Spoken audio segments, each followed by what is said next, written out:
Listo. Bueno, Gina, pues antes que nada, muchísimas gracias por tu tiempo. Como te comentamos, pues el objeto de esta entrevista es que nos cuentes cómo fue el proceso de la fundación, de la organización de la Asociación de Víctimas, y en qué año se fundó y cómo ha sido pues ese proceso inicial.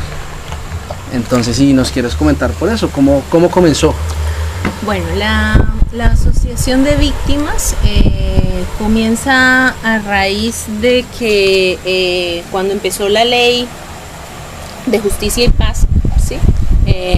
Empezaron a hacer lo de la implementación de ella, y pues nosotros ya llevábamos un proceso que iniciamos con la CCJ de Bogotá, ¿sí? La Comisión Colombiana de Juristas, por la demanda internacional de los casos de las masacres y los asesinatos ocurridos en el año 1994, 95 y 94 y 95, ¿sí?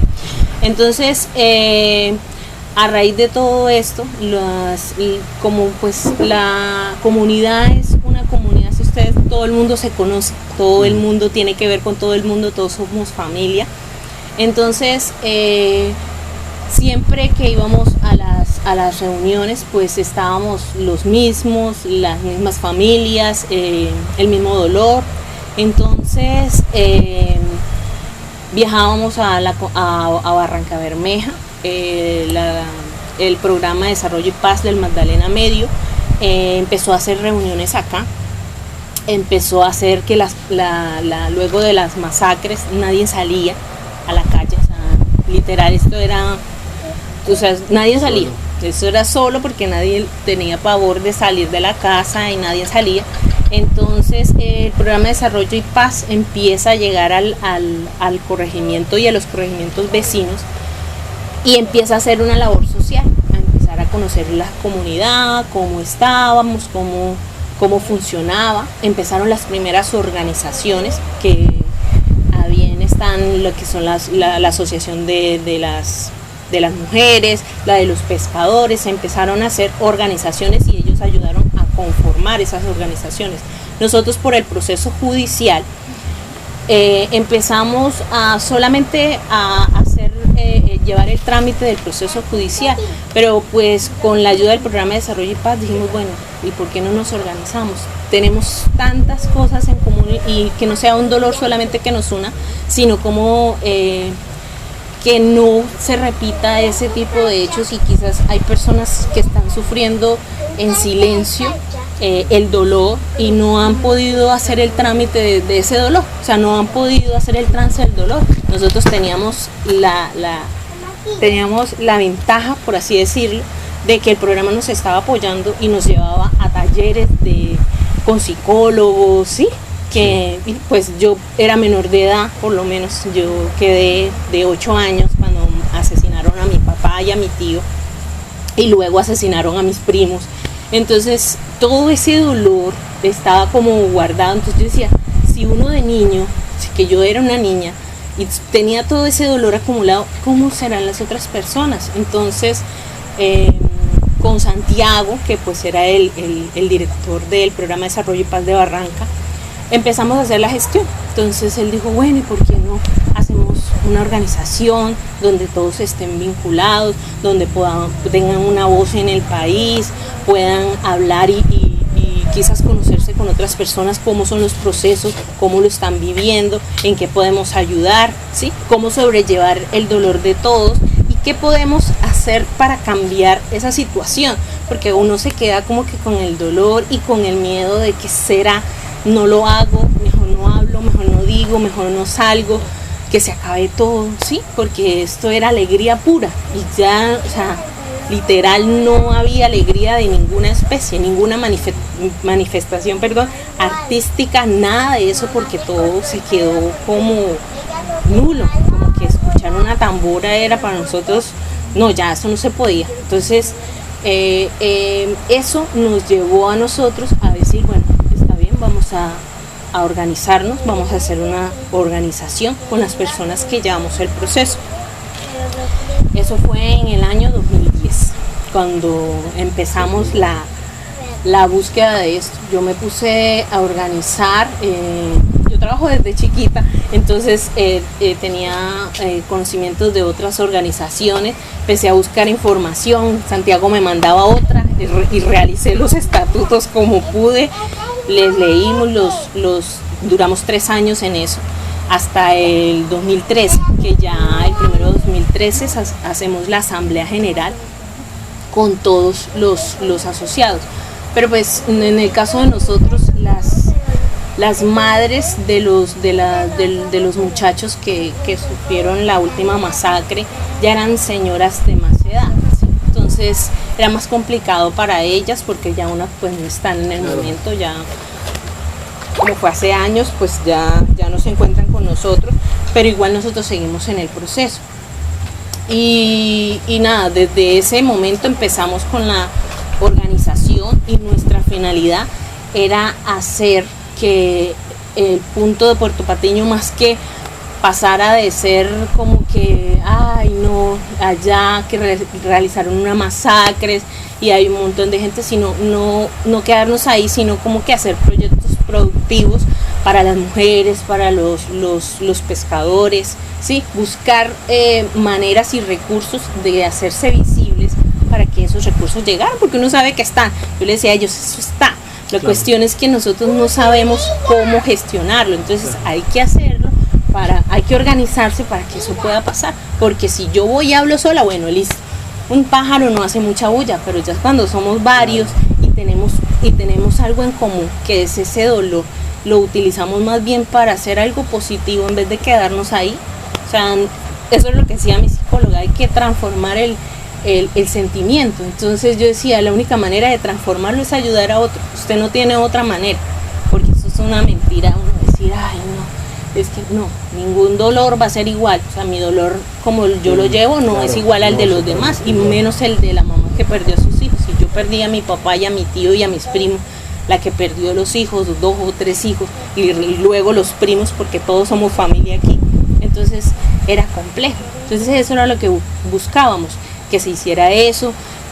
Cuando comenzó la Comisión de la Verdad, participamos en la Comisión de la Verdad, en conformar todo lo que era la Comisión de la Verdad. Hicimos muchos viajes y muchos aportes a las consignas de la Comisión de la Verdad, pero eso era lo que yo le decía a muchos, a veces todo se queda en el papel, ¿sí ves? Entonces, o sea, sonaba tan bonito y yo estaba tan enamorada de eso y decía, wow, donde se llegue a cumplir al pie de la letra esto es genial, porque las generaciones van a saber yo que viví marcada por ese ciclo, que conocí a un Patiño completamente diferente, feliz y alegre, porque aquí hasta que viniera el párroco era fiesta, porque ellos mismos levantaban y hacían bailes en el parque, en la cancha, con mechones, y uno solo sentado ahí viéndolos bailar, y ya uno con eso ya era feliz. Esa era la felicidad de todos nosotros. Entonces ya dejar de lado toda esa cultura para empezar uno a ver que los muchachos ya no tenían ninguna motivación por o sea, la demora era que dijeran no hay más estudio, o se queda ahí, se pone a pescar, o se va para la ciudad y allá se queda, no vuelve nunca más. Y en ese trance de esos años hubieron muchas personas que hasta se olvidaron de lo que vivieron, porque yo les decía a ellos, yo vivo recordando todos los días cómo era antes, siempre lo vivo recordando para nunca olvidarlo, pero la única manera, por lo menos con mis hijos, que hemos viajado bastante, yo trato, donde vamos, yo llevo mi música de mi raíz y escuchan la música de mi raíz.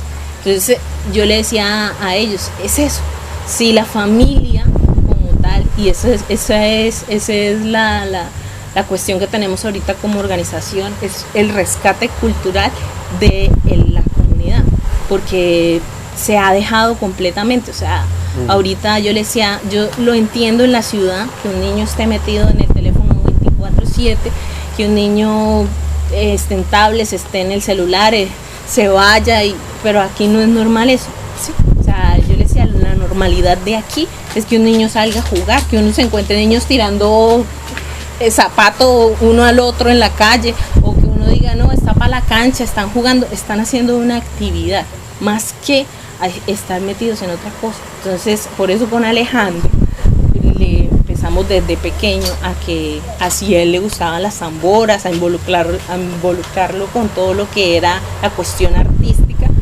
porque yo decía, de algún lado tiene que salir. Le tiene que salir la raíz. Yo le decía, en algún lado le tiene que gustar. Y la tiene. Y la tiene. Exacto. Entonces, eso mismo pasa con todos los de la organización. Luego que ya pasamos por el proceso de ayudar en lo de la Comisión de la Verdad, y viene la Ley de Justicia y Paz, nosotros empezamos ya a trabajar como organización, ¿sí? Pero resulta que nosotros tenemos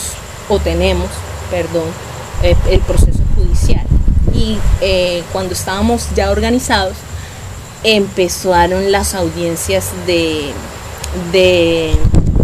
Juancho Prada. Sí.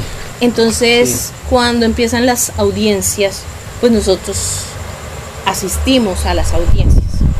Entonces, como eso apenas estaba empezando, fue un choque para nosotros. Uno escuchar la versión de él, cómo lo contaba, y luego venir acá, porque no podíamos entrar. Nosotros llegábamos hasta allá y nos tenían que escoltar, porque llegó la amenaza y llegó hasta la policía, y tenían que esperarnos ahí para nosotros poder ingresar al pueblo, porque él sabía cuándo salíamos, cuándo no estábamos. Juancho Prada. Claro, cuando eran las audiencias, entonces llegaba a puntos de que nosotros literal no salíamos. Entonces ya tenía a Alejandro, y pues por razones de seguridad, porque ya era la presidenta de la organización, entonces ya me tocó dejarlo. O sea, yo tuve que salirme de acá porque ya era demasiado. Entonces yo les decía a ellos, o sea, no interesa donde estemos, esto va a ser una persecución constante, y no quisiera eso. Entonces no quiero que mis hijos vivan eso, ¿sí? Más que todo por ellos. Y nosotros nos fuimos.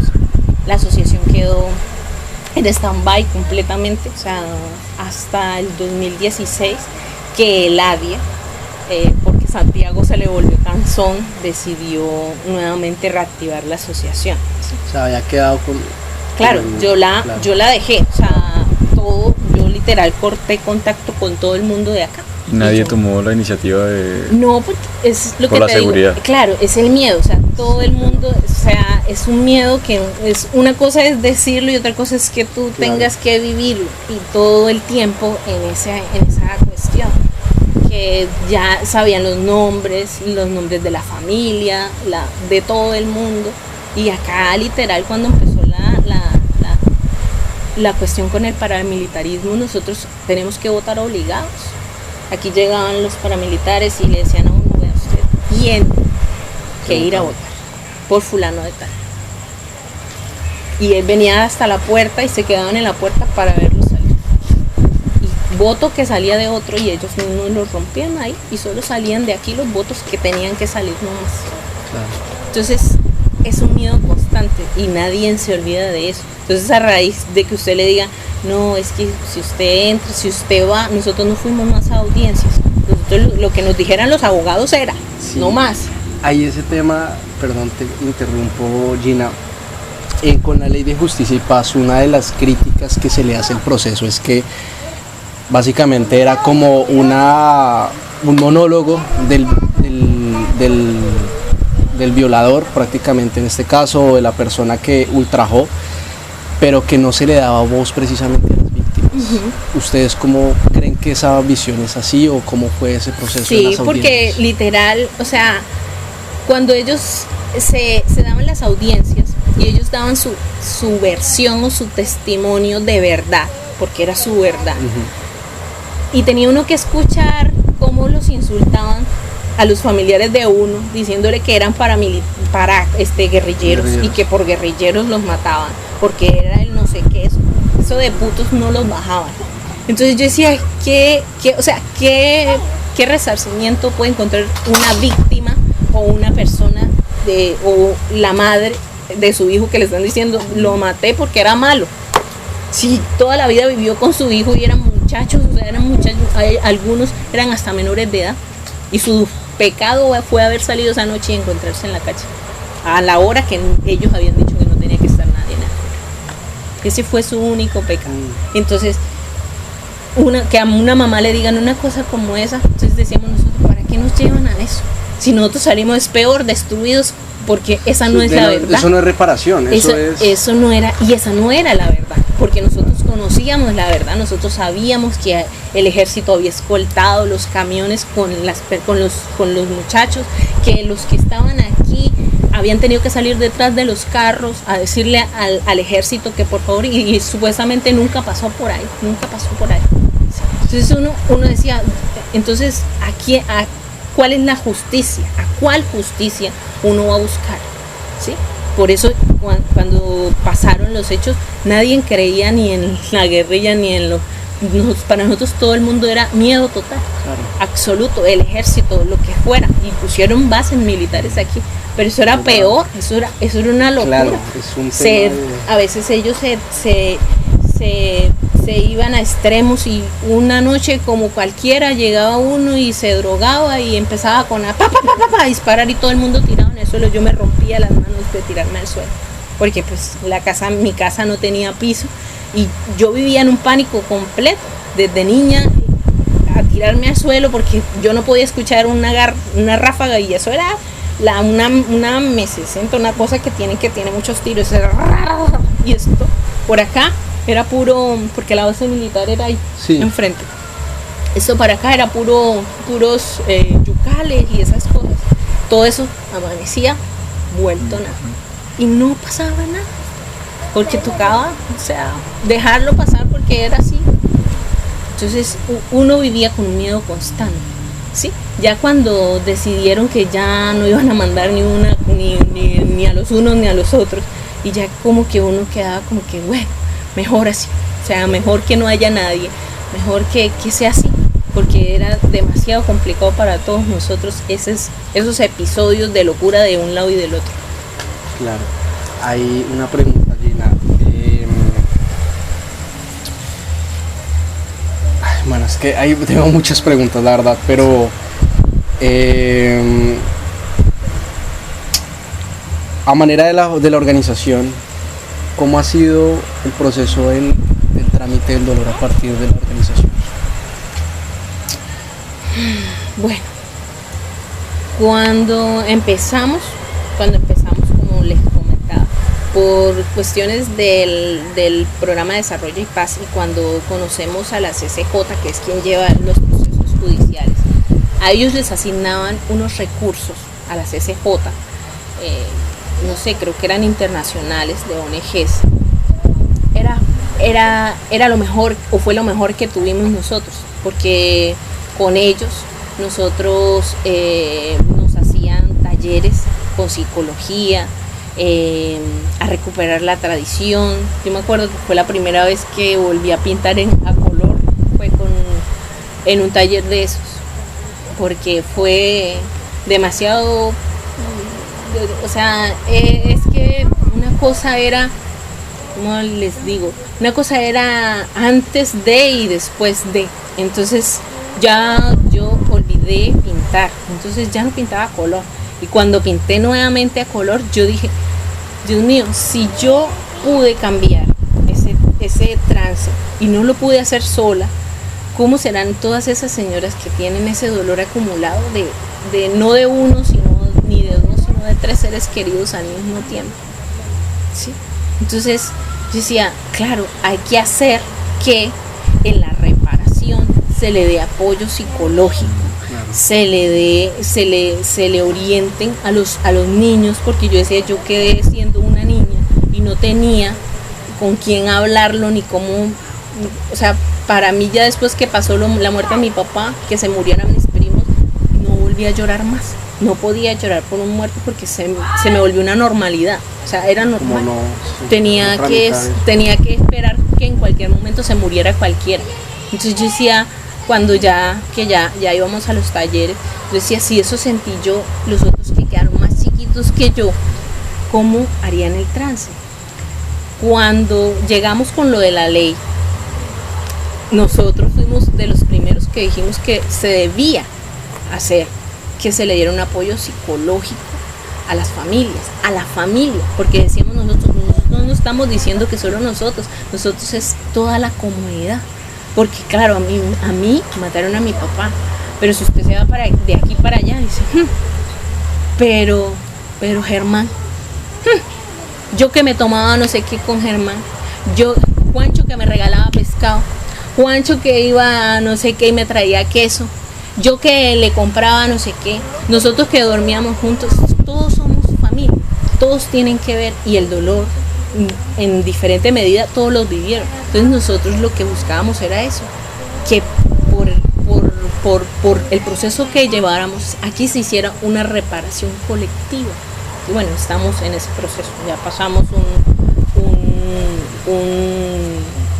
¿cómo se llama? Ya salió la resolución y pues estamos en la pelea de cuando haya plata, porque ahora es cuando haya plata, para que se pueda hacer la reparación colectiva. Y dentro de las exigencias de la reparación colectiva estaba eso, el apoyo psicológico para toda la comunidad, que las personas puedan tener asistencia a ellos, que los muchachos puedan estudiar sus carreras si quieren, ¿sí?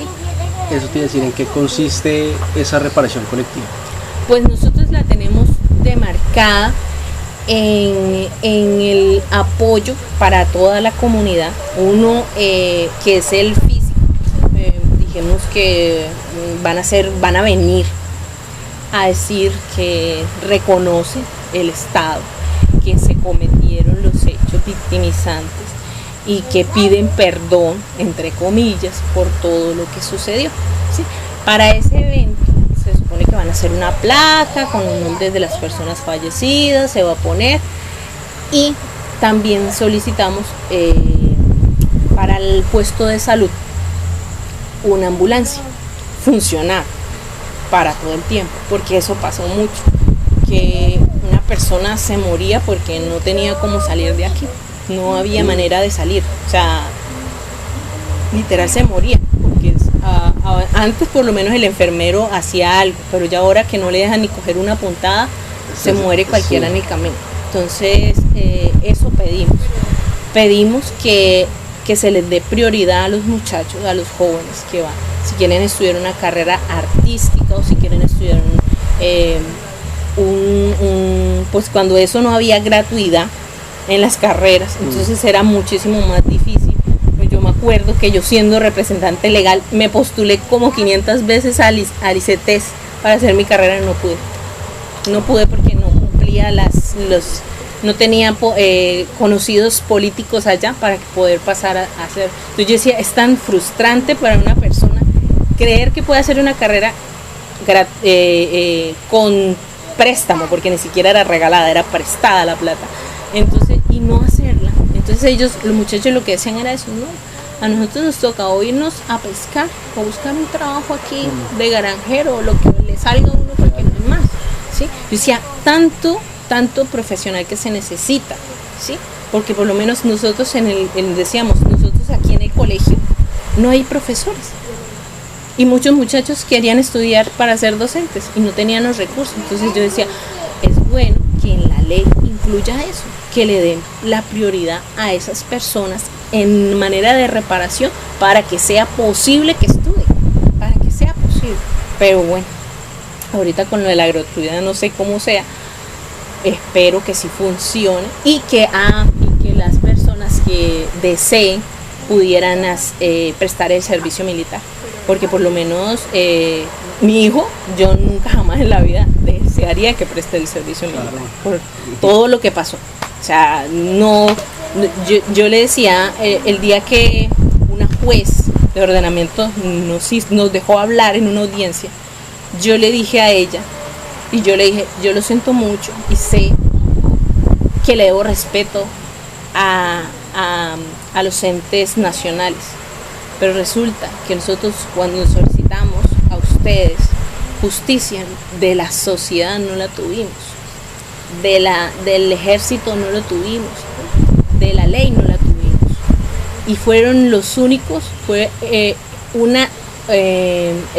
programa de Desarrollo y Paz con recursos del extranjero, de personas que no deberían estar interviniendo para ayudas aquí, quienes nos ayudaron psicológicamente y quienes nos están ayudando con los procesos, porque tristemente es así, tiene que venir otro para que le ayude a uno a solucionar las cuestiones del país aquí. ¿Por qué? Yo le decía, no entiendo por qué, y usted puede ser la magistrada, usted puede ser lo que sea, pero yo no confío en las instituciones del país, no confío en ninguna. Y es triste que yo, por lo menos a mis hijos, los lleve y les diga, le deben respeto a esa institución, donde ellos nunca respetaron los derechos de las personas, porque todos somos seres humanos en diferentes estratos o como se quiera llamar, pero todos somos seres humanos. Y yo decía, no se ve por ningún lado eso. Entonces, en eso se basa la ley para la restitución, para la reparación colectiva, ¿sí? Igual tenemos que hacer algunos ajustes, pero como la cuestión ahorita es que no hay dinero, está la ley y los abogados allá presionando, pero ellos dicen que como hay demasiada gente para reparar ahora, entonces no hay dinero. Y entonces pues estamos a la espera de que la demanda internacional pues salga primero, porque es la única manera para que podamos tener justicia clara como nosotros la habíamos solicitado, porque lo que nosotros estábamos viendo es que o sea, por lo menos decimos nosotros ganamos el juicio, ¿sí? Y nos dicen, bueno, sí, lo reconocemos y vamos a indemnizar, pero resulta que ahora no hay con qué indemnizar. Y entonces decíamos nosotros, no interesa que no nos den dinero económico, pero que por lo menos las personas que estén pudieran recibir las ayudas. Entonces crearon la UAO, estas entidades que se supone que son cantidades de personas, y para ellos es demasiado, ya ellas dejaron de ir. Eso es frustrante, que vayan allá, les den un ficho, tengan que esperar todo un día, y una psicóloga se sienta ahí y le dice, bueno, sí, no, pero ya eso pasó. Como, o sea, ellos dicen, yo no sé, me duele más que me diga como si... es más revictimizante. Exacto. Entonces ellas ya se cansaron de eso. Ellas están cansadas de eso. Y por lo menos las personas que son mucho más mayores, ellos dicen, yo solo espero que se gane la sentencia internacional, que jodan al Estado, eso es lo que ellas dicen, porque no hay manera de, o sea, no hay manera de que uno diga, ay, no, sí, se reconoció, se hizo el acto de no repetición. Yo decía, ¿cómo no va a haber una no repetición? Eso es imposible, que no haya una no repetición. Y es que uno lleguen y le digan, no, ya desmontamos todos los paramilitares, y a uno le llegue por debajo de la puerta una amenaza de las águilas negras, de las no sé qué, porque se crean otros grupos, y entonces uno dice, ¿para qué? Eso es una mentira. Entonces, pues en base a todo eso, era que habíamos dejado quieto lo de la organización. El ADIA en el 2016, que ella reactiva nuevamente la asociación, la hace en aras de que había salido el nuevo decreto, donde decía que las organizaciones, las organizaciones que estuvieran activas iban a ayudarles con proyectos productivos. Entonces ella quiso hacer eso, trabajar por esa parte, por las personas que estaban, ¿sí?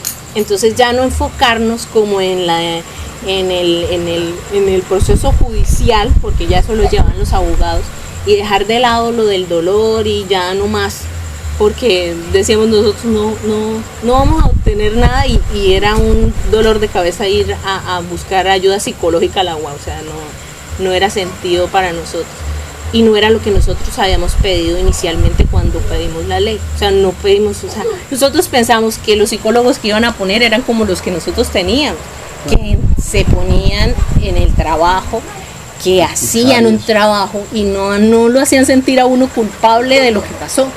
Entonces yo le decía a ellos, si eso no va a ser así, no es necesario que gasten ese montón de dinero en personas que no van a hacer ese trabajo, que no lo van a hacer.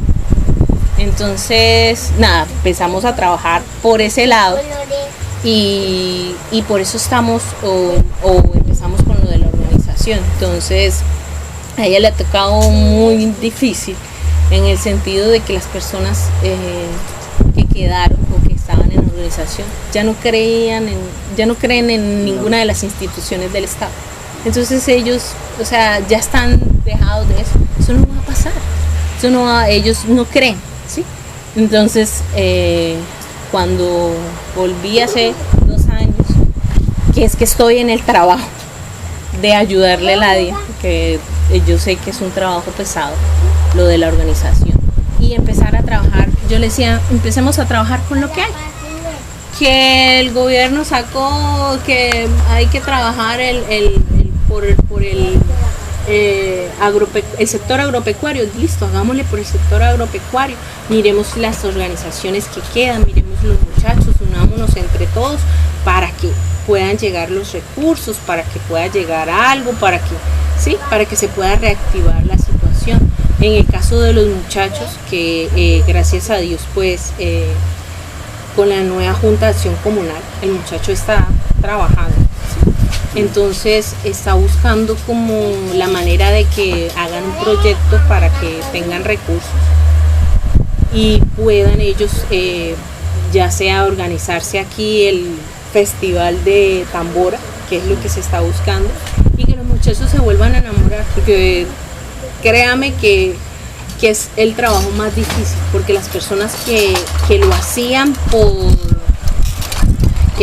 como por tradición y por amor ya no están, ya desafortunadamente no están. Y yo me acuerdo que cuando yo hacía labor social, que me gustaba, los ancianos, uno no tenía un dedo, ya no le funcionaba, y con un solo dedo tocaba la tambora y así, y sonaba como si estuviera tocando con sus 4 manos completas. Entonces yo decía, Dios mío, no va a haber tomado esa instrucción de ellos, ¿sí? Porque se perdió, la dejamos perder. Entonces es como reactivar eso y buscar que los muchachos, ya sea con personas que vengan de afuera, que tengan de otros pueblos, porque por lo menos la tradición también va en otros pueblos cercanos, que compartíamos ritmos e intercambios culturales, decíamos nosotros cuando eso. La idea es que ellos lo vuelvan a hacer y que los muchachos que están ahorita pues lo hagan. Claro. Entonces en eso es en lo que está ahorita la organización, enfocada en proyectos productivos para la organización con miras a ayudar al resto de la comunidad, porque el problema que hay ahorita económico es que no hay fuentes de empleo. Nuestra fuente de empleo antes era la ciénaga y ya no hay peces, ¿sí? Entonces todo el mundo se ha visto en la necesidad de tener que irse a trabajar por allá a la entrada o en lo que salga el día. Entonces decimos nosotros, bueno, nosotros somos del pueblo y debemos trabajar lo que se hace en el pueblo. Entonces ya se empezó con un proyecto que fue el repoblamiento de peces, ya lo hicieron. Espero que sí alcancen a crecer los peces. En Dios, y que por eso se empiece, ¿sí? Y yo le decía, y seguir tocando las puertas de que de 2000 instituciones, 2 o 3 prestarán atención y de algún lado sacamos para mirar a ver cómo funcionamos.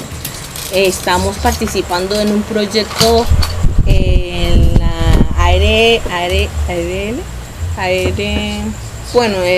hay un proyecto ahorita que participan las organizaciones. Nosotros estamos participando en eso con un proyecto productivo grande. Ya pasamos la segunda fase y pues la idea es que nos vamos a dedicar a sembrar y recoger maíz, que eso también se hacía culturalmente aquí. Entonces es que las personas del mismo corregimiento trabajen en el trabajo de recoger el maíz silo, si se puede, por partes o como se pueda trabajar. Entonces en eso es que estamos enfocados ahorita mismo como organización. ¿Sí? Bueno, Gina, te va a hacer la pregunta creo que menos importante, pero ya sabrás por qué. ¿Cómo ha sido este tratamiento de la masacre con los medios de comunicación? ¿Los medios de comunicación han venido a ustedes, se han acercado? ¿Cómo ha sido ese proceso o han sido totalmente displicentes y como ajenos a esta situación? Los medios de comunicación es difícil, vuelvo y les repito. La cuestión es la manipulación de la información. Ese ha sido, yo creo que una de las cuestiones más significativas para nosotros, porque nosotros en algún momento que decidimos hablar de los hechos que pasaron o que sucedieron, esos medios de comunicación no nos quisieron escuchar, porque según cuando pedimos para informar de la masacre o de los cuerpos, ¿te acuerdas que te había dicho que habían cuerpos que todavía a estas alturas no han aparecido? Y pues esas personas querían que sus hijos salieran en el noticiero para ver si alguien los veía, los reconocía, los pudiera hacer. Pero no, porque tocaba pagar pautas publicitarias, porque era una noticia irrelevante, éramos un pueblo que no se veía en el mapa y eso nos generaba rating. Entonces una vez nos dijeron eso y nunca más volvimos. Dijimos, no tenemos dinero para ir a un medio de comunicación y decir ayúdennos, no podíamos. Entonces decidimos hacer eso porque respetábamos a los medios de comunicación y uno veía las noticias y creía que eran verdad. Luego yo les dije a ellas, quizás las noticias son también manipuladas y solo sale lo que X o Y persona quiere que salga en las noticias. Y nos pasó con una noticia. Nosotros pensamos que iban a sacar todo, porque nosotros habíamos dicho todo, que el ejército les había ayudado, que todo eso. Y solo pasaron que habían encontrado un carro con 27 muchachos muertos, un resto, que no se conocía más detalles y que se creía que había sido los paramilitares. Se creía que había sido los paramilitares.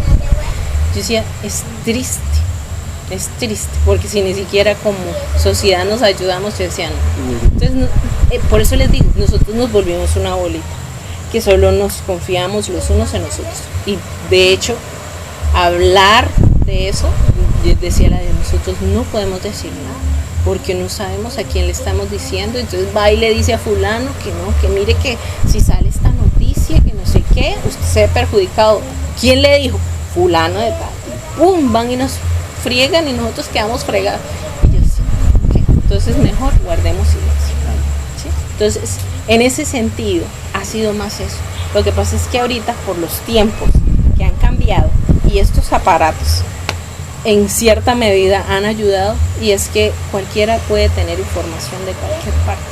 ¿Sí? No será la verídica, no será de la fuente, sí, claro. No será la manera, pero ha sido como el respaldo de muchas personas.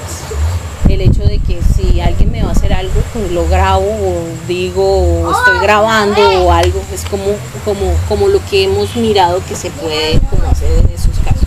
Pero que hayamos tenido apoyos de alguna parte. De hecho, para esto de la conmemoración que hicimos, cuando depende del alcalde de turno, le quiere dar importancia, dicen a veces por la radio, se va a celebrar el 15 de enero en el corregimiento de Puerto Patiño, si alguien quiere acompañar o algo, así. Pero de resto que haya un reconocimiento, por lo menos el alcalde actual dijo que iba a hacer el deber de venir a la conmemoración, pues toca esperar a ver qué pasa. Y pues esperar a ver si nos va a colaborar, porque yo les decía a ellas, yo me imagino que, y quiero llegar hasta allá, que el hecho de hacer la conmemoración todos los 15 no sea esta luchadera de nosotros de dónde sacamos dinero para que la gente por lo menos que nos acompañe, coma algo, tenga agua, tenga hidratación, porque no tenemos recursos para decir vamos y los conseguimos, ¿sí?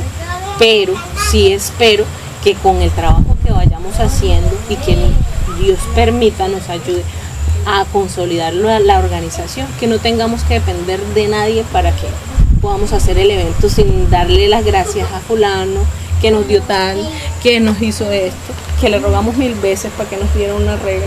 Entonces eso esperamos y estamos ansiosas y trabajamos duro para que eso se haga así, porque lo que queremos es eso. Ojalá, yo me imaginaba, yo le digo a la vida, yo me imagino que en todos los canales salga el día de la conmemoración y que los medios lo pasen como lo deben pasar, como un acto de reconocimiento de lo que pasó, el recordatorio de la no repetición de eso que a nosotros nos marcó y nos hizo que en el corregimiento pasara un antes y un después de ese hecho tan sufrido para todos, ¿sí? Entonces eso es como que lo que nosotros esperamos como futuro, pero pues ahorita inmediato pues lo que tenemos, y pues les agradecemos a ustedes que nos hayan colaborado por asistir, ¿no?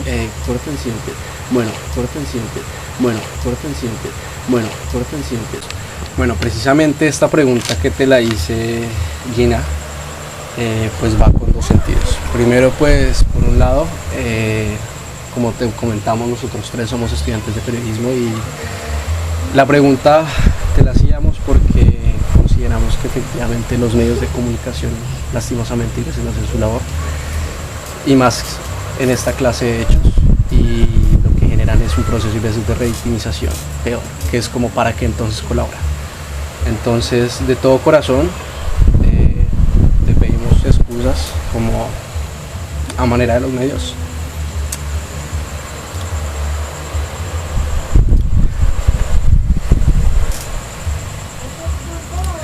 Y bueno, la pregunta pues entonces gira a raíz como una manera como simbólica para tratar este tema, es que, si tú lo permites, como también para resignificar como todo el tema de las audiencias que ocurrieron con Justicia y Paz, que lo que tú nos decías, que con las víctimas era supremamente displicente, que si quieres acá contarnos en unos minutos la verdad y lo más importante, tu verdad de los hechos.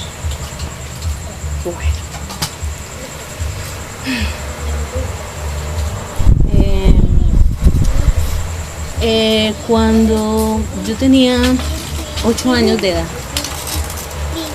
mi padre, y en compañía de mi abuelo, de mi tío, perdón, mi padre cumplía años con mi padrino. Ese día ellos salieron a una fiesta, 15 de junio del 94, perdón, el 28 de junio del 94, ellos salieron a una fiesta y que mi padrino le iba a celebrar los cumpleaños de los dos. Yo pedí a mi padre que me llevara a la fiesta. Él me dice que no, que porque es muy tarde, salgo muy tarde. Mi papá y mi mamá no vivían ya juntos, se habían separado. Yo vivía con mi padrastro y mi mamá, pero yo vivía muy pendiente de mi papá y me la pasaba donde él estuviera. Entonces esa noche yo me fui a dormir con mi mamá porque recuerdo que tenía como algo que me pasaba y no podía dormir, y mi mamá, como estaba chiquita, pues ella siempre me tenía. Luego, como a medianoche, escuchamos los disparos uno tras de otro.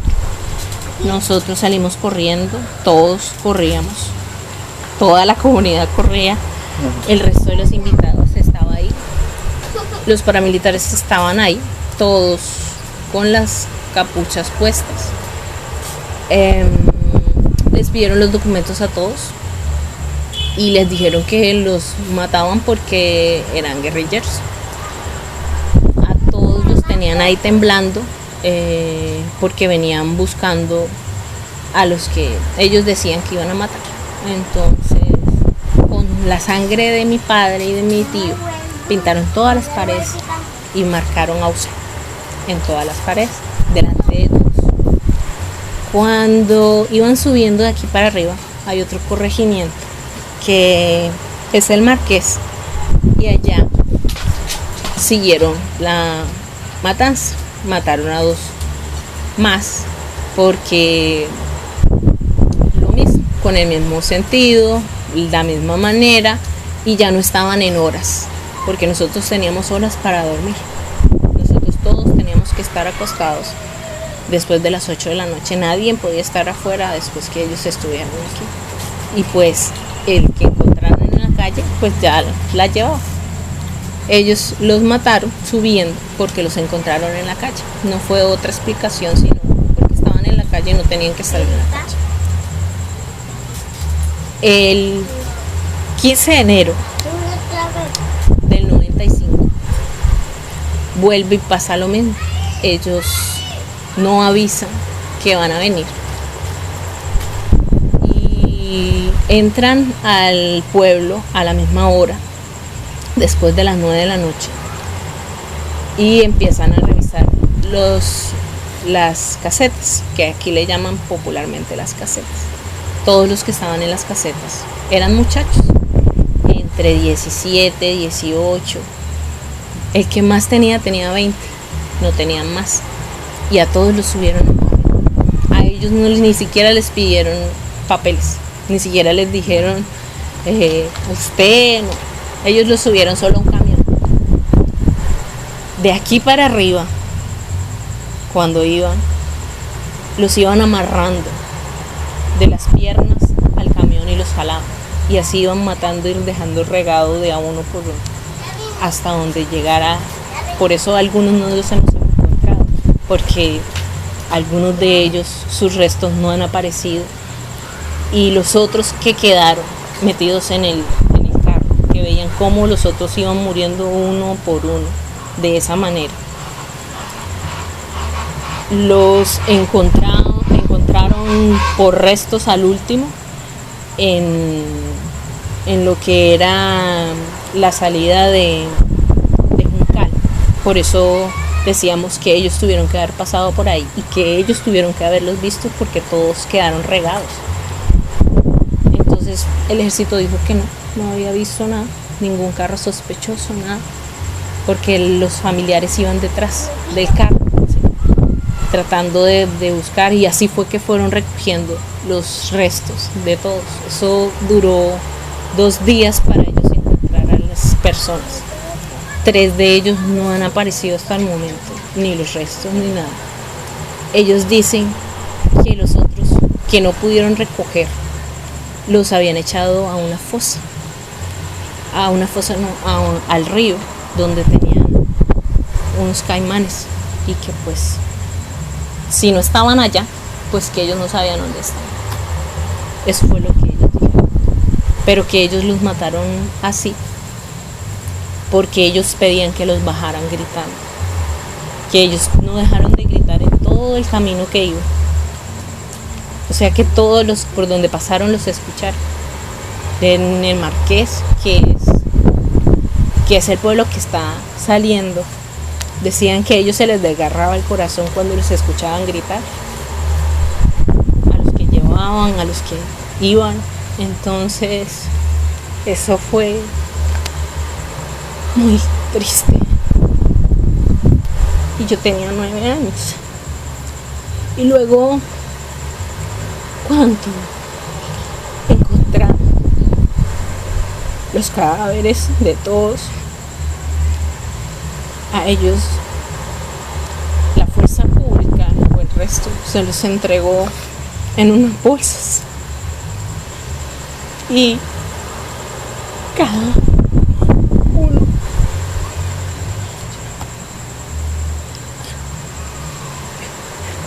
uno tenía que mirar cómo lo armaba. Entonces eso era muy difícil, porque había partes que no aparecían, y pues todas las mamás, las tías, todo el mundo tenía un velorio en su casa. Todos estaban en un velorio velando a su hijo, a su amigo, y todos nos turnamos para estar en una parte y en la otra. Hubieron personas que murieron, no soportaron la impresión 2 años después las mamás murieron.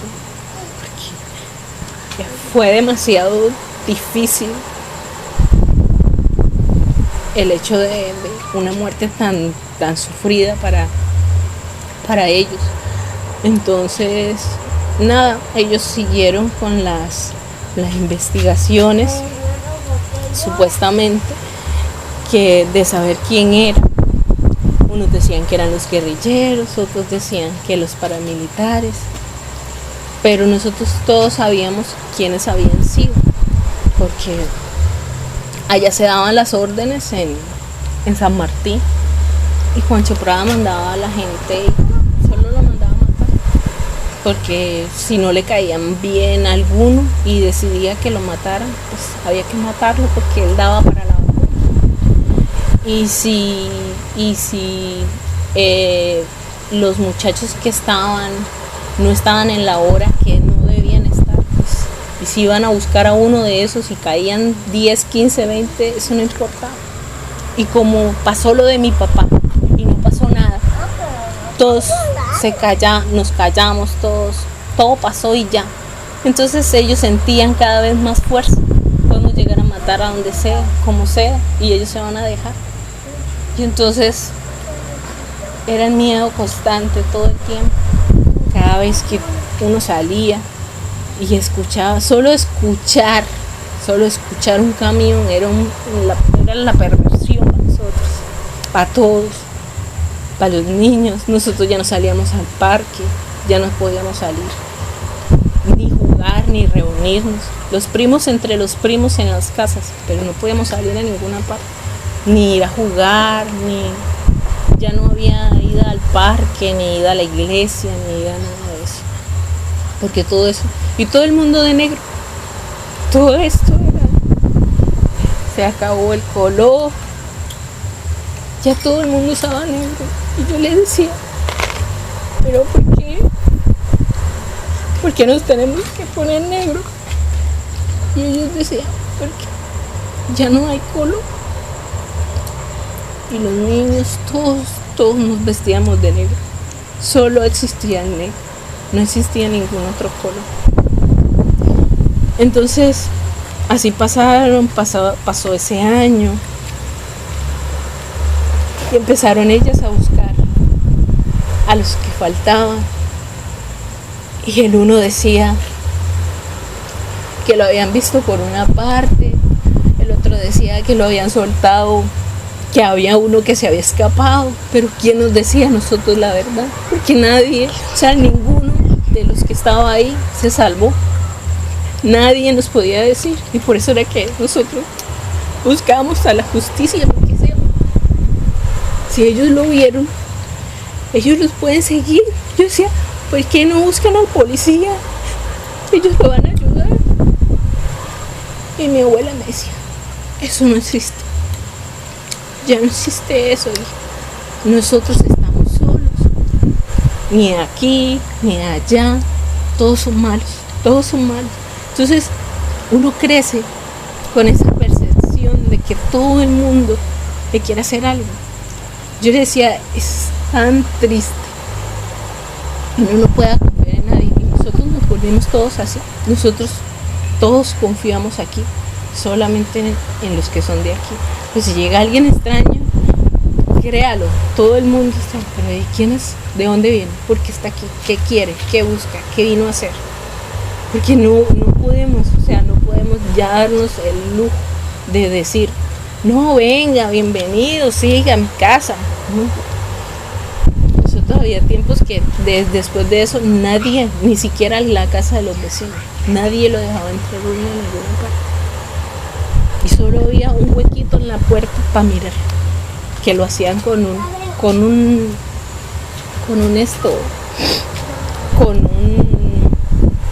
clavo grande, lo hacían para mirar a quién abrirle y a quién no. Y luego, cuando ya ellos andaban sin son ni ley, entonces si iban a votar por fulano de tal, ellos venían y decían por esto, y si no, pues ya ustedes saben. Yo me acuerdo que ellos también todavía estaba como de 15, y ya nos habíamos mudado de casa y vivíamos acá. Y el Señor le decía a mi mamá, si usted no sale, yo la saco. Y mi mamá, es que yo tengo los niños acá y mi marido no ha llegado, no puedo salir, no sé cómo va a ser, lléveselos, pero usted de aquí no me voy a mover hasta que usted no salga. Así le dijo. Y le dijo un montón de groserías y la trató como se le dio la gana. Y mi mamá con todo y eso bajó la cabeza y se aguantó. Entonces yo decía, es humillativo, yo decía, yo no puedo creer que uno todo el tiempo tenía que vivir en esa cuestión. Cuando yo empecé a decirle a mi psicóloga cómo lo vivimos desde los niños, ella decía, qué triste que uno no entienda la muerte. O sea, y una muerte así, yo le decía, cuando a mí esas son las únicas imágenes que desde chiquita nunca jamás me enseñaban a ver. Y es verlos a ellos de esa manera en bolsas. Y cuando llevaban a mi papá igual, solo en bolsas. Y ver cómo todo el mundo los pasaban en eso, en unas bolsas, como animales, como el uno agarra de un lado, el otro agarra del otro y arrastra. Yo decía, pobrecitas, mi tía por lo menos, que el hijo quedó sin cabeza. O sea, se fue todo el cuerpo y sin cabeza, no apareció la cabeza. Por las huellas dactilares es que supimos que era él, pero sin cabeza. Y así tocó que se fue. No había de otra. Entonces, cuando eso ocurrió y pasó toda esa noche, todo ese sufrimiento, que fue de 1, de 2 días, y en el caso de la día, que es hasta el sol de hoy, ha sido muy frustrante como parte de la sociedad fuera de aquí. O sea, cuando yo estoy aquí es como si me sintiera respaldada, porque siento que son los únicos que son sinceros, los únicos que puedo creer, en los únicos que puedo confiar. Pero cuando yo salía, yo le tenía pánico a todos.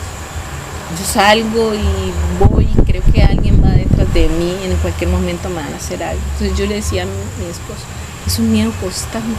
O sea, nada ni nadie, no es algo que uno quisiera tener, pero es algo que uno tiene que vivir. Entonces yo decía, yo no puedo dejar que mis hijos vivan eso. A nosotros desde chiquitos, mi abuela me abrazaba y lloraba conmigo y me recordaba una y otra vez porque era su recuerdo, era todo su recuerdo, era como había muerto mi papá y no se me tenía que olvidar nunca. Yo le decía a mi mamá, yo no lo quiero olvidar, no quiero olvidar a mi papá, pero no quiero que mis hijos crezcan y tenga que contarles cómo murió su papá o su abuelo, cómo murió, porque eso es demasiado triste, cómo murieron ellos. ¿Sí? Entonces, cuando hacemos la conmemoración, yo siempre le digo a ellos, es un acto de recordarlos a ellos, cómo eran cuando salían a pescar, cuando tenían sus novias, cuando echaban cuentos y chistes, más que recordar cómo los recibieron ese día, cómo sufrirían, porque eso era lo que ellos decían. O sea, no fue que les pegaron un tiro y ya, uno dice, bueno, no sufrió tanto, pero nos poníamos a pensar de niños. Una vez nos cogimos, estaba lloviendo, y son cosas que uno hace de niños para recordar. Queríamos saber cómo sería morir jalado, y nos cogimos en la lluvia, en un piso, en una batea, y nos agarramos los unos a los otros y nos jalaban, y nos dolían las piernas, y decíamos nosotros, si nos duele las piernas, ¿cómo será en un carro? ¿Cómo será morir en un carro jalado y que se partan las piernas? Entonces yo decía, todo eso lo lleva a uno creciendo, porque yo tenía 8 años y todos los años era el niño era la misma situación. Cuando hicimos o empezamos el proceso de hablar de la situación y empezamos a ver cómo las personas o cómo las familias que habían vivido eso tenían un dolor todavía más profundo, porque algunos estaban esperando algo, alguno salió a buscar una leche y no volvió, salió a buscar una leche del vecino que tenía aquí ya dice, y me quedé hasta las 2 de la mañana porque nadie le quería decir, porque como tenía 50 años, nadie le quería decir, ninguno de los otros hijos le quería decir que se lo habían llevado. Cuando ella vio que ellos regresaron un montón de bolsas y empezaron a armar, y ella decía, ¿y qué buscamos? Y tocó decirle qué buscaban para que cada uno empezara a identificar la ropa que se llevaba puesta, cómo iba vestido, y tocó decir, y en ese momento le dio paz, porque no, nadie, o sea, querían evitarle un dolor, pero ahí, en ese momento que todo el mundo estaba en eso, ¿quién iba a pensar en más allá del dolor que cada uno sentía? Vivieron personas que convulsionaban en ese momento de una manera que yo nunca más había visto en la vida, cómo les daban ataques, cómo las señoras y todos ahí solo veíamos que la una caía, la otra se tiraba, la otra gritaba. Y ese día, desde las 5 de la mañana que empezaron a llegar todos, nadie tuvo paz. Y por eso ese día para nosotros que estuvimos en ese momento, nunca, jamás en la vida va a ser igual, un 15 años, jamás. Y cada vez que llega la fecha de esa muerte, yo quiero tratar de recordar más bien las personas como eran, más que lo que sucedió. Y no trato de olvidarlo, porque también hace parte de la historia, ¿cierto? Pero no trato de contárselo así. Ninguno, ni siquiera Alejandro, sabe cómo murió su abuelo o cómo murieron mis primos. Porque yo le decía, yo soy niña, yo fui niña y estuve en ese momento siendo una niña y no asimilaba el dolor. Ya cuando ellos morían, yo decía, pues no toca salir, y el que se muere es porque sale para que lo maten. Entonces, así tocaba pensar. El que sale es porque quiere morirse. No teníamos derecho a pensar en que él puede estar más tiempo. Cada vez que dicen aquí limpieza, esto hay gente, pero a veces hay momentos en los que dicen limpieza y usted no consigue a nadie afuera, a nadie. Usted puede gritar todo lo que quiera allá afuera, que nadie le va a oír, ya que usted la quiera filmar, pues nadie se la va a oír, porque después que digan limpieza, todo el mundo asimila automáticamente que va a volver a pasar, y todo el mundo espera que pase nuevamente. ¿Sí? Entonces, esa es nuestra verdad, hasta como yo la vi, ¿no? Entonces, eso les podría yo contar de lo que pasó. Y ya lo puedo contar, porque ha sido un proceso bastante largo y de muchos años para poder llegar a este punto. Pero ya aprendí que es un dolor que debo aprender a sobrellevar.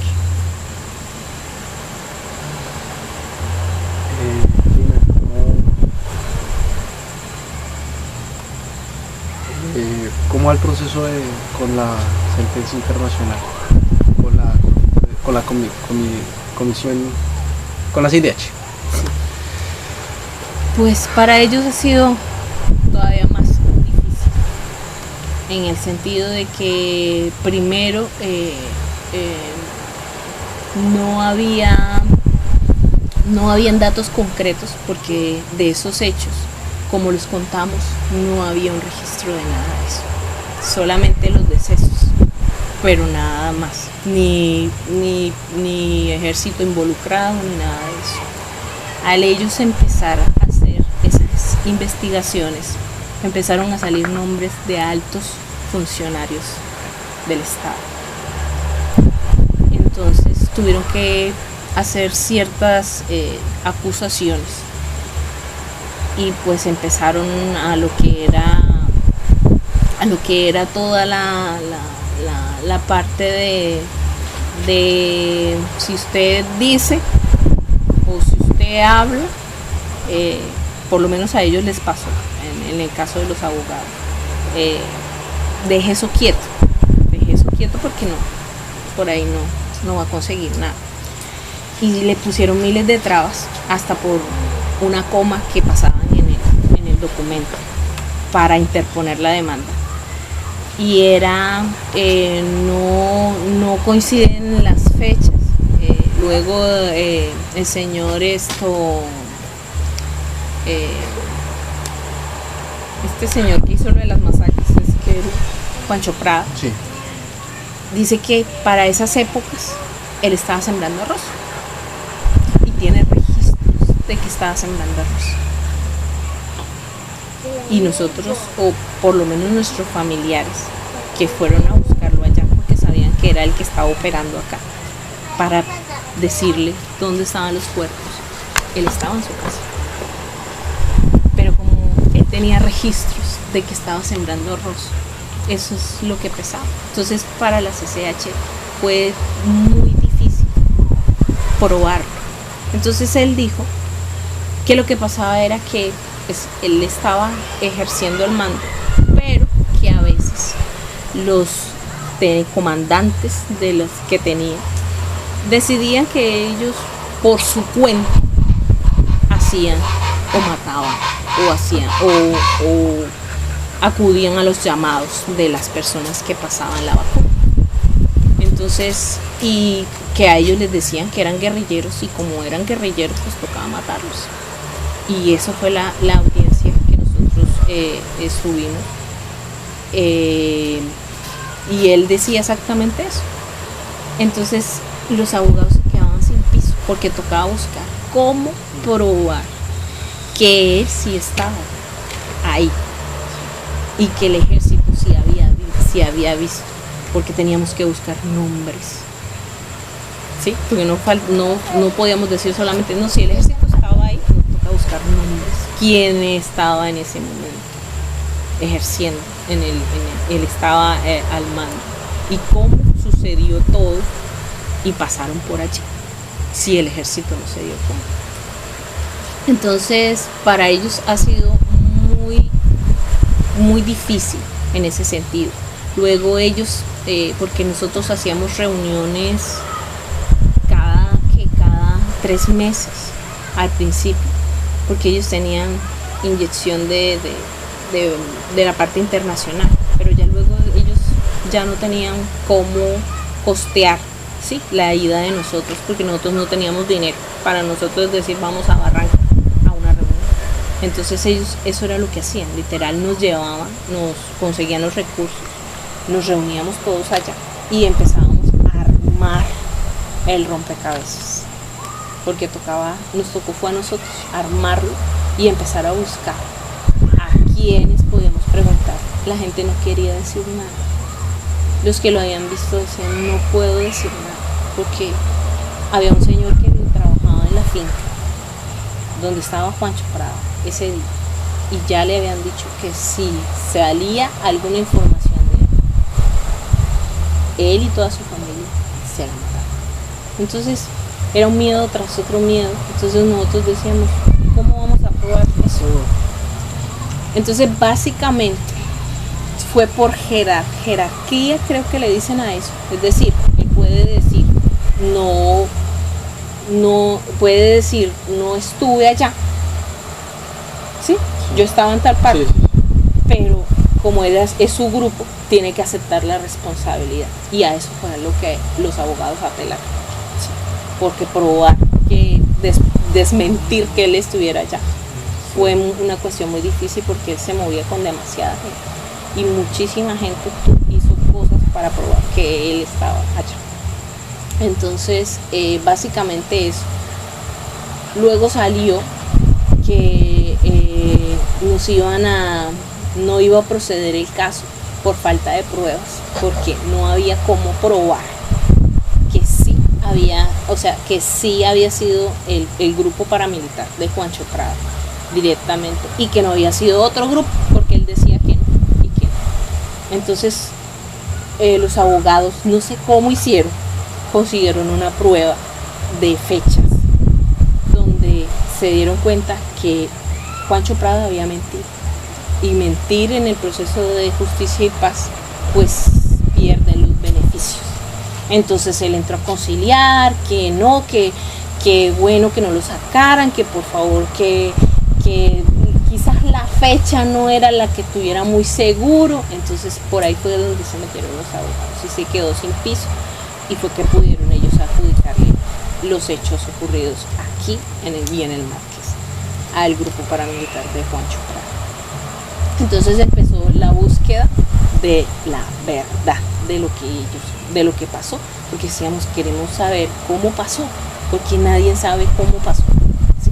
O sea, yo supe cómo asesinaron a mi papá, porque fue aquí, delante de todos los asesinaron, pero ellos no supieron cómo fue, porque solo los echaron al carro, eché a andar y encontré sus cadáveres, pero cómo fue, o sea, qué los llevó, por qué lo hicieron. No, y cuando fuimos a esa audiencia, salimos desgarrados cuando empezaron a decir que tenían información de que ellos eran guerrilleros y que estaban llevando información de ellos y no sé qué, y que ellos habían desobedecido las órdenes que se les habían dado de no estar, y el que haya caído pues cayó porque no tenía que salir y cayó, y que eso era la verdad, y de malas si les creíamos o no les creíamos. Esa fue literalmente la respuesta. Entonces fue cuando el abogado les dijo a ellos, no es reparador que nos hagan llevar a las víctimas a escuchar eso, porque se los aseguro que eso no es lo que ellos quieren escuchar. Que usted les diga otra mentira, ¿no? De muchachos que ni siquiera, o sea, yo molestaba con mis primos de ellos de 17, 18 años. No, ellos no sabían ni siquiera, no sabían mucho de la cerveza, porque aquí mejor dicho, la gente no los dejaba tomar a cierta edad, y para ellos era ir a la caseta a escondidas, era lo in.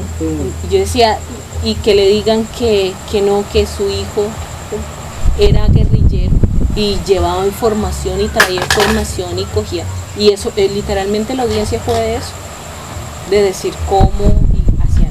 Entonces, básicamente eso fue lo que ha hecho la CCJ, y que mediante tutelas, cuando ya se incumplen las fechas de respuesta, ellos tienen que hacer otro documento apelando nuevamente lo que hayan solicitado. Fue que se logró la sentencia que salió, que es la sentencia de reparación colectiva y la sentencia para reparación de todos nosotros como víctimas de esos hechos que sucedieron. Pero pues de ahí a que pase es la cuestión.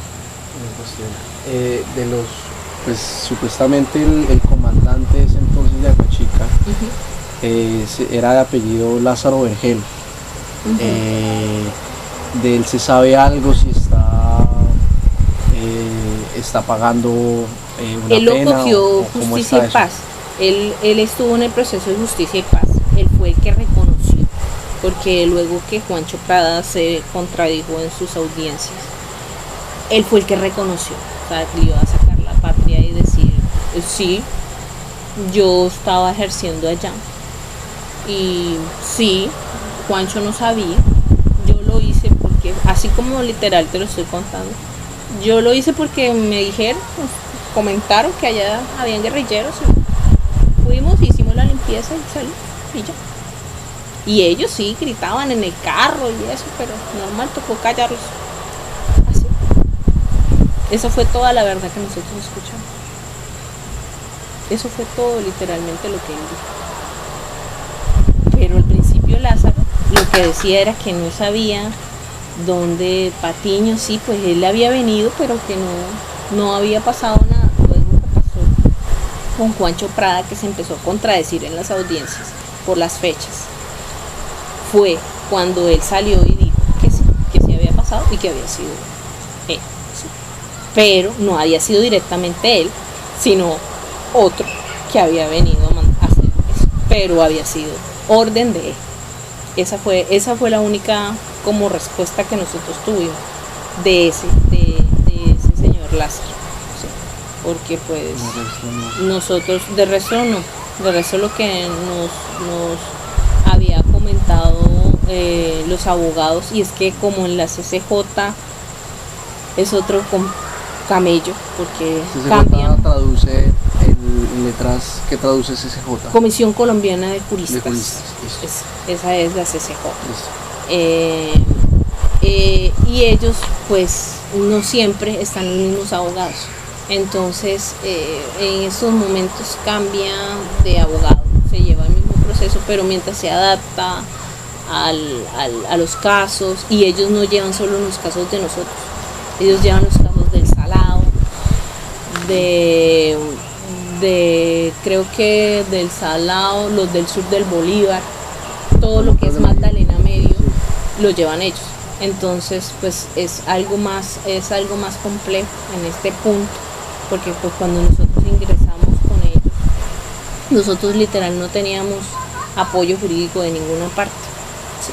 Entonces fue por el programa de Desarrollo y Paz que los conocimos a ellos, y ellos fueron quienes se decidieron decir no, o sea, hay que hacerlo porque esto pasó y hay que decirle a estos que sí lo hicieron, y vamos a buscar las pruebas y todo sale, y pues en ese ir y venir es que está, pero pues que ya lo hayan reconocido es eso. Con el tema de la Comisión Interamericana de Derechos Humanos, ¿les han dicho en años cuánto se puede demorar para una sentencia? No. O nada. Lo que pasa es que nosotros hasta ahorita, creo que el año pasado fue que agotamos la instancia. Entonces que aquí en Colombia o en cualquier país, creo, si no entendí mal a los abogados, se debe agotar todas las instancias, ¿sí? Internas. Entonces eso era lo más desgastante que ellos estaban haciendo, agotarlas todas, mediante tutela, ya como no sea una demanda internacional, ¿sí? En este caso, por lo menos en el caso de los muchachos, que fue por decir, como con colaboración del ejército, pues tú sabes que lo complica aún más ante los derechos, ante la Comisión Internacional de Derechos Humanos, porque se debe reconocer, ¿sí? Que el Estado la culpabilidad de lo que pasó, ¿sí? Porque antes pues, ellos dicen, lo reconozco, lo voy a hacer porque pues lo hicieron otros y en mi país, y lo reconozco, pero cuando ya se dice que ellos están involucrados, pues la cuestión es más difícil, y por eso nos tocó agotar todas las instancias. Hasta el año pasado se instauró la demanda internacional, porque por fechas de vencimiento ya aquí no nos dan respuesta de absolutamente nada, y pues allá necesitamos que se haga más visible, ¿sí me hago entender? Es decir, allá entró a un proceso de estudio, ¿sí? Estamos en el proceso de estudio, si la admiten como una violación del Estado a los derechos humanos de las personas. ¿Colombia ya reconoció o no reconoció? No, mira, es que cuando salió la ley esta que sacó Uribe, que escribió un decreto donde dice que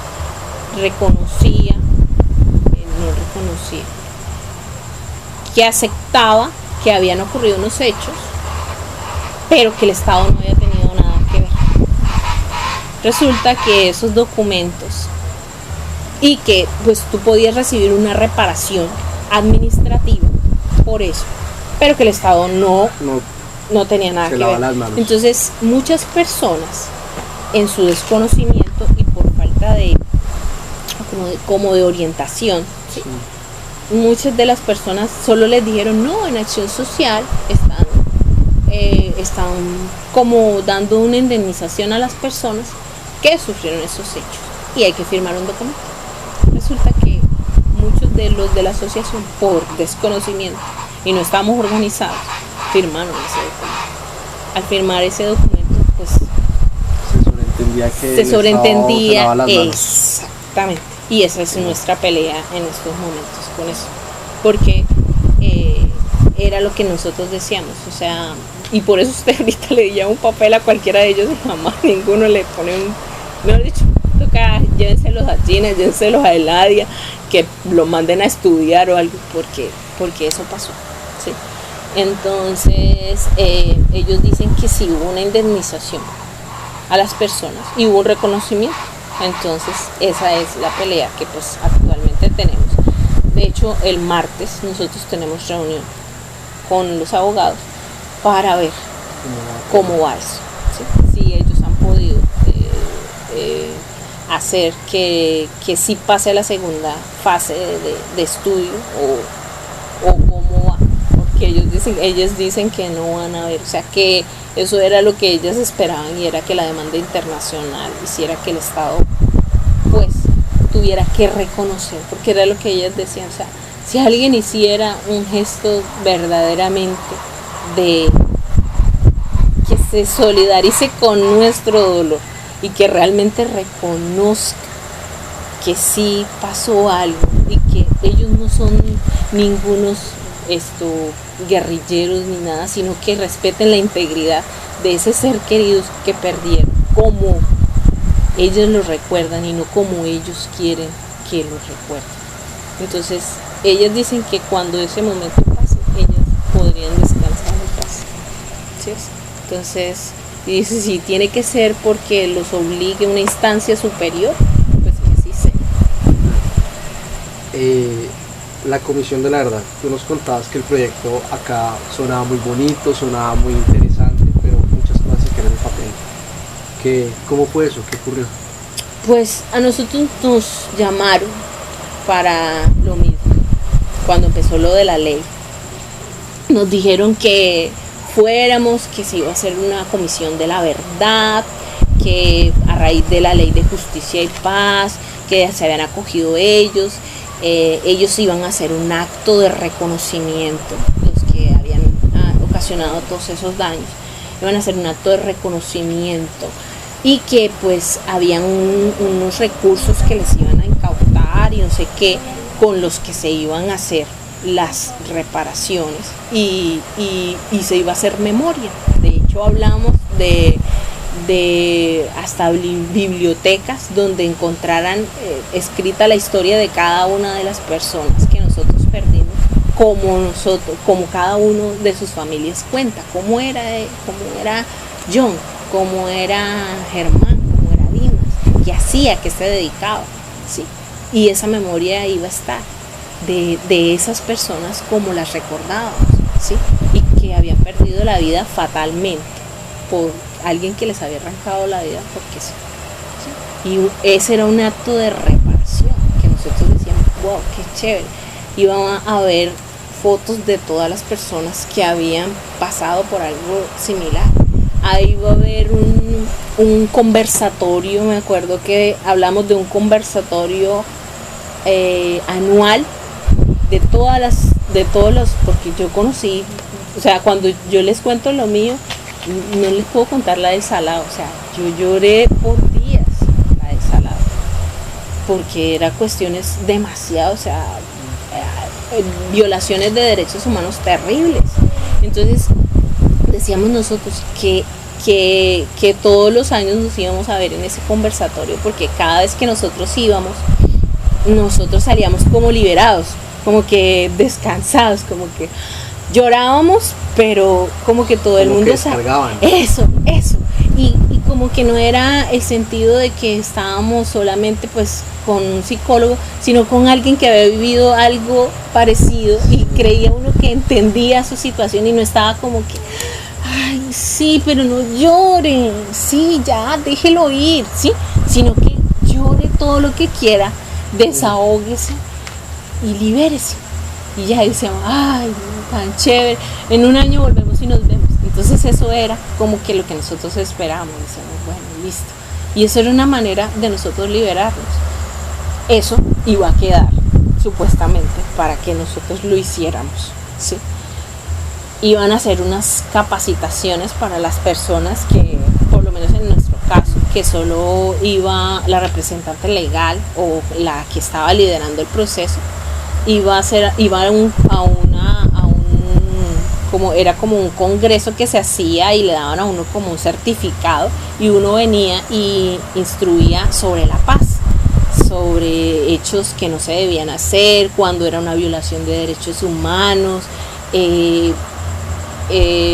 no permitir que violen tus derechos. Todo eso estaba en un cuadernillo que era como así de grande, que nosotros tuvimos que estudiar porque tenía muchas cosas y nosotros decíamos, genial, imagínate, todo el mundo podía tener acceso a esa información y no tenía uno que estarle diciendo, ay, mire, ¿qué es? Porque a veces era frustrante cuando íbamos allá, empezamos, no, mire, es que nosotros venimos de Puerto Patín y Puerto Patín se quedan. Sí, lo primero que dicen es, bueno, ¿y dónde queda? ¿Y dónde queda eso? Aparece en el mapa. Y entonces nosotros decíamos que aparezca en el mapa, por favor, alguien que lo ponga en el mapa y que se recuerden sí, está bien que recuerden que pasó eso, pero que hicieron algo para cambiar esa historia, ¿sí? Que no se repita esa historia, ¿sí? Que quede algo sentado de que eso se hizo. Entonces se suponía que eso era lo que nosotros íbamos a hacer. Éramos como que los reparadores de la verdad, algo así, de nuestra verdad, porque era la nuestra. Entonces yo decía, y todo eso quedó en el papel. Luego fuimos a una siguiente que ya supuestamente ya estaba.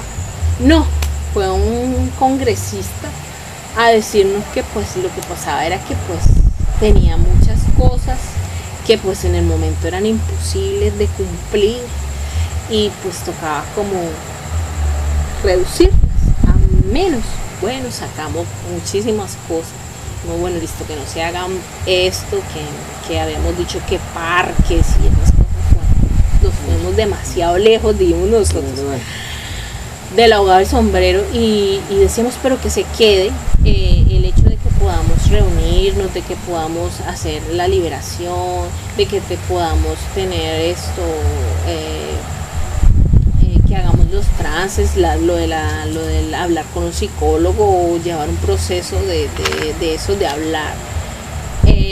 Eso lo habíamos dejado. Cuando pasó la ley y vemos lo que quedó en el papel, que fue una cosa mínima, y era como, bueno, vamos a hacer las audiencias, vamos a buscar que ellos cuenten qué pasó, y empezamos nosotros, bueno, listo, van ellos a decir lo que pasó, pero va a quedar plasmada nuestra verdad y nosotros le vamos a poder decir su verdad a ellos, pero no, era esa verdad.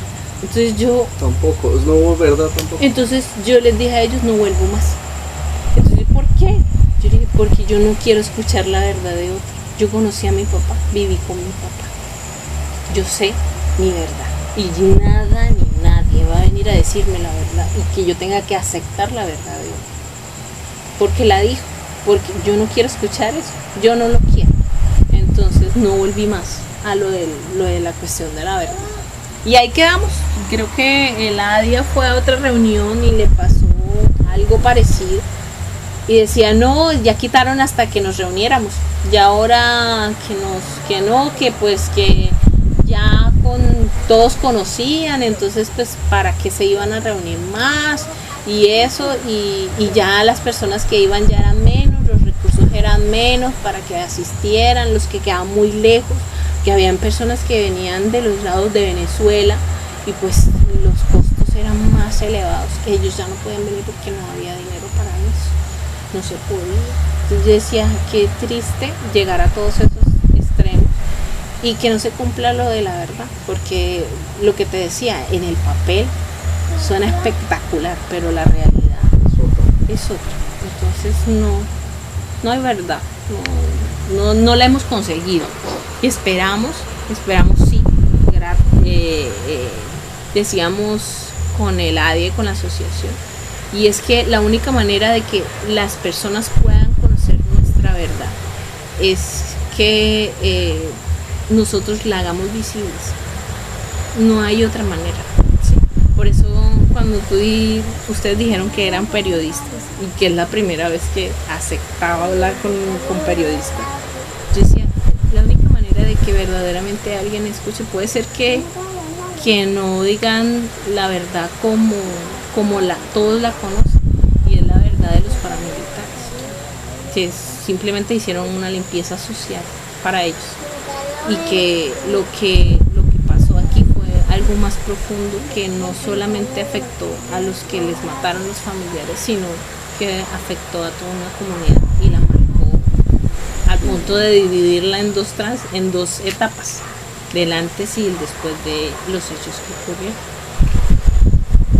Esta es la pregunta más importante, y es, ¿cómo recuerdas a tus seres queridos?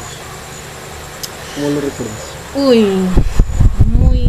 muy felices. O sea, yo después de eso no puedo ver muertos, literal, no puedo ir a un velorio. No es algo que esté porque no quiera, porque no lo aprecie. O sea, yo les doy el pésame a lo lejos.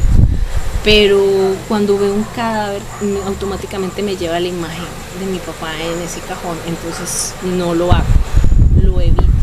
Y ya no me hace llorar, porque cuando veo un muerto ya no puedo llorar. Ya siento que por las personas que se van, ya no tengo lágrimas. Ya no me sale. No puedo querer y puedo llorar lo que pasó, pero no puedo llorar por nadie más que sea. Entonces,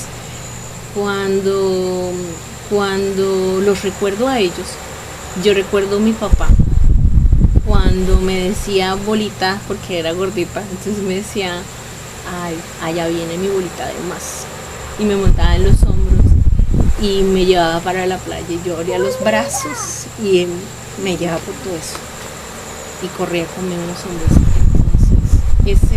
Ese momento es el que he tratado de mantener en el tiempo, y lo recuerdo de esa manera.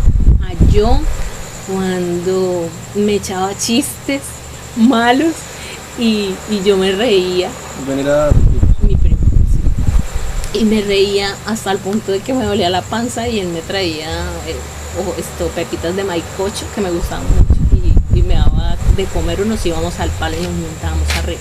Eso, de ellos, de mis primos, eso, así los recuerdo, como con esa alegría y esa sonrisa que John tenía tan hermosa, y que lo llenaba uno de luz, porque él era un muchacho así, él era cariñoso, alegre, y por lo menos mi papá igual. Mi papá era demasiado alegre, por eso él vivía en una fiesta, porque era muy alegre, demasiado, y recochaba mucho. Las personas acá todas se conocían, y eso era lo que más les gustaba, la recocha. Entonces recochaba muchísimo, y yo los recuerdo así, de esa manera, cuando estaban riéndose, cuando se reunían a echar cuentos, cosas que hacían y a uno le daba como risa, y así, de esa manera. ¿A qué se dedicaba tu papá y tu primo? Mi papá ¿Era pescador o...? era comerciante de pesca. O sea, mi papá, los muchachos pescaban, y él enhielaba, tenía su enhieladora, y iba y lo vendía en la moto, lo repartía en los otros pueblos. Él por eso conocía casi toda la zona, porque iba a Barranca, él lo conocían todos por allá. Y iba y llevaba el pescado. Yo conocí fincas así, que él me llevaba, y entonces cambiaba queso por pescado y así. O sea, así como trueques. Exacto, así. Sí. A veces que no tenía. Hay leche. Entonces dejaba pescado, leche. Entonces así. Es de eso. Y yo sí trabajaba al día, ¿sí? Él a veces pescaba. Como él estaba más muchacho, pero acá pues a todos nos tocaba trabajar desde pequeños, no eso de los 18 no se cumplía. Entonces John hacía era eso, él ayudaba ahí en la casa, lo que lo pusieran a hacer y eso, y él se la pasaba ahí con los muchachos y eso en la casa. El resto de los muchachos igual, aquí todos o pescaban, los muchachos o pescaban o trabajaban del jornal, el día. Entonces ellos a las 3, a las 4 ya venían regresando todo el mundo en la cicla o a pie. El que más que tenía la moto, pero los de las motos pues eran mi papá, ya los que vendían pescado eran los que tenían las motos. Y regresaban las canoas al puerto. Entonces se veía cuando iban las esposas a recibir con el café en el puerto, en la mañana, a las 7, uno veía la playa llena de canoas que llegaban al puerto y así.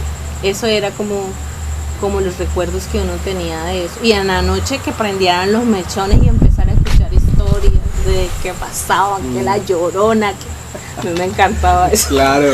Era súper esos tiempos de cuando no había pasado nada de eso. Y así.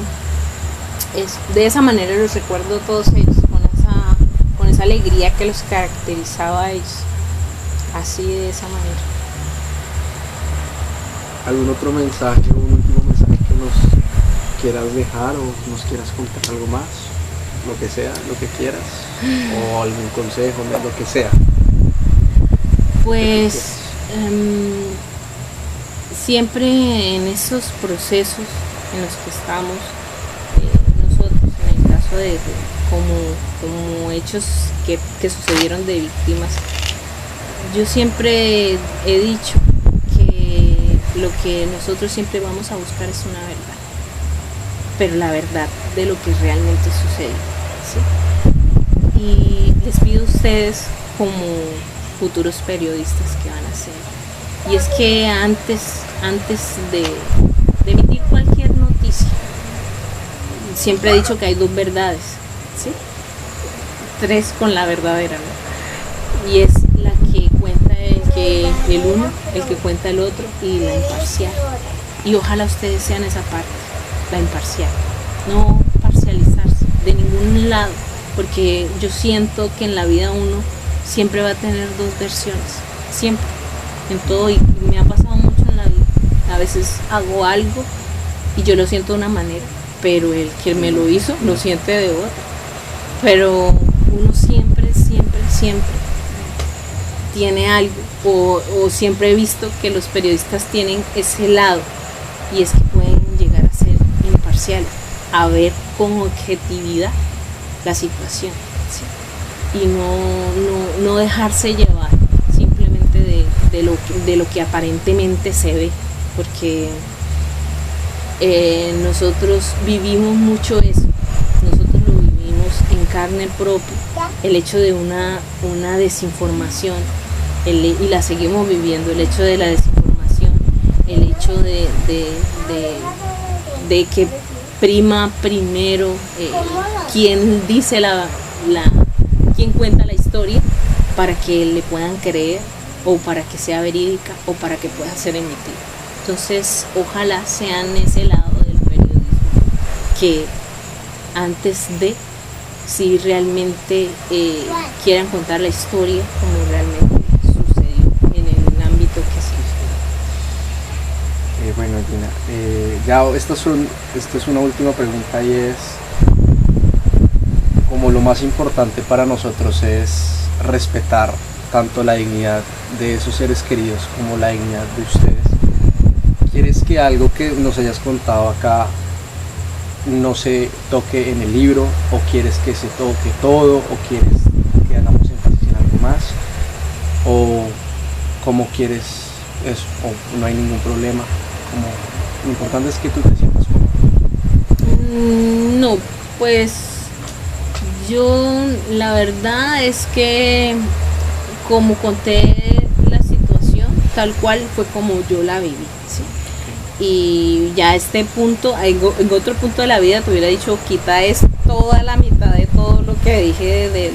Sí. Pero a estas alturas de la vida siento que si uno no cuenta realmente lo que pasó, nunca jamás nadie se va a dar cuenta de que realmente pasó algo que sí marcó la diferencia en el corregimiento. O sea, porque una cosa es decirte, ay no, miren, sí, acá pasaron unas masacres, Se dice que fue Juancho Prada, Como los- se dice que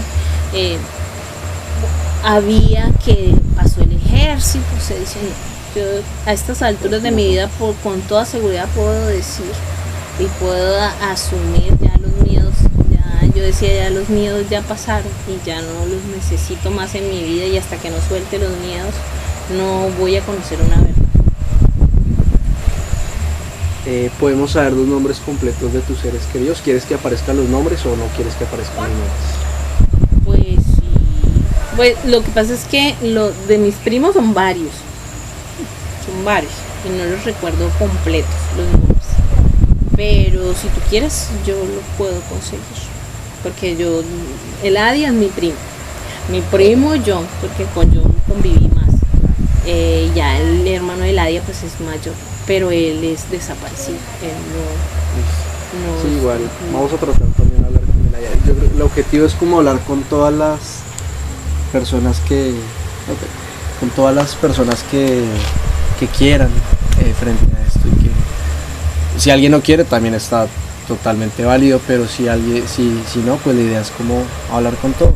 Entonces sí. Dale, yo pues no te digo que con Eladia, porque ella me decía que ayer tuvo varias entrevistas, porque cuando pasa lo de la conmemoración todo se vuelve importante.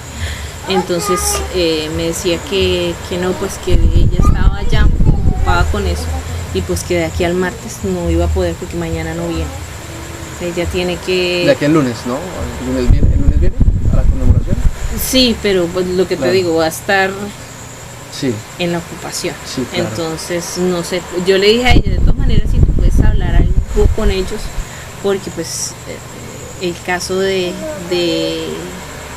la DIA, yo siempre he tratado de buscarles para que ellos tengan un poquito de tranquilidad, pero porque pues ella ha tenido que vivir muchísimas cosas más después de todo eso, porque ha tenido que enfrentarle la cara a 1000 personas tratando de buscar a su ser querido que todavía no encuentra ni el cuerpo. Sí, claro. Entonces pues sí sería chévere que ella les dijera Sí, para o que quedaran mañana. en línea. ¿Ella vive muy lejos de acá? ¿O está muy ocupada? De pronto Es que es podríamos- eso, la sí. cuestión es que ahorita por lo de la conmemoración, ahorita por lo de la conmemoración, ahorita por lo de la conmemoración, ahorita por lo de la conmemoración, ahorita por lo de la conmemoración,